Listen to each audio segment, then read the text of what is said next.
Let's talk about Paul George. Made his Clippers debut last night. Really effective. Man, so fun to watch him score the basketball again. Yes. Dropped 33 points in just 24 minutes of action against the Pelicans.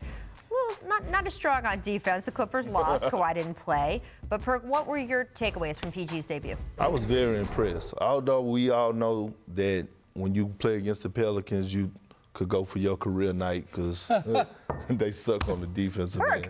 No, they do, though. It's the truth, Rachel. I mean, I'm sorry, it's facts. But I was impressed with PG. I mean, when you sit out this long away from the game of basketball, it takes time.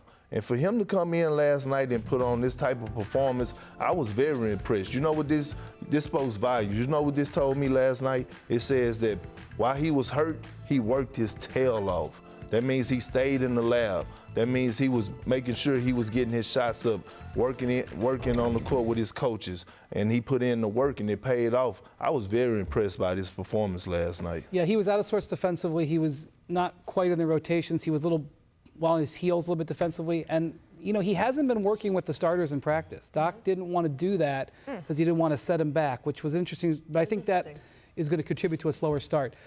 The Clippers do have a weakness that I've seen over the first couple of weeks, and that is offensively they don't have creators. They've been really relying on Kawhi and Lou Williams. You look down their roster, they have offensive specialists. They don't have creators.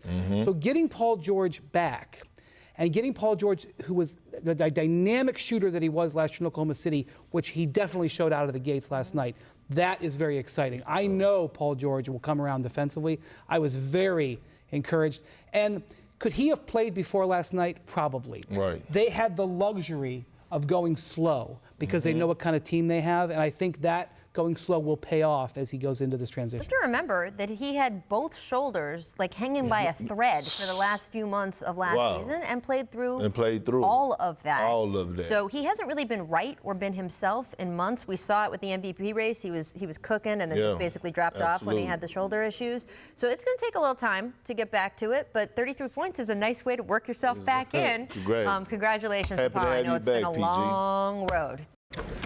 Thanks for watching ESPN on YouTube. For more sports highlights and analysis, be sure to download the ESPN app. And for live streaming sports and premium content, subscribe to ESPN+.